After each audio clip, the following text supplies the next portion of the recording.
Police যদি এই অভিযোগে ঠিক করেছে, বেশ করেছে, পুলিশ তুলে এনেছে, যে জানোয়ারগুলো এগুলো করেছে তুলে এনেছে, একইভাবে কার্তিক মহারাজকে অ্যারেস্ট করা উচিত। কেন কার্তিক মহারাজ অ্যারেস্ট হবে না? কেন তদন্ত হবে না? পুরো অনুরোধ করবো একটু দেখাতে। বিজেপি ধর্ষণে অভিযুক্তদের রক্ষা করে এবং প্রশ্রয় দেয়, একের পর এক রয়েছে। তাহলে কার্তিক মহারাজের সঙ্গে বিরোধী দলনেতা এবং বিজেপির অন্য নেতাদের ছবি, তাকে আবার পদ্মশ্রী দেওয়া হয়েছে।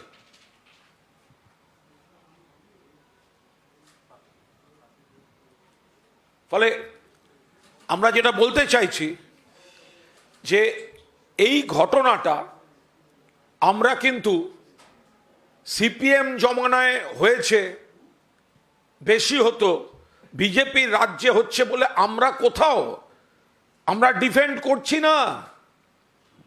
আমরা চাই না একটা ঘটনাও এখানে ঘটুক। আমরা বলছি জানোয়ার পেটানো উচিত, পিঠের চামড়া গুটিয়ে দেওয়া উচিত।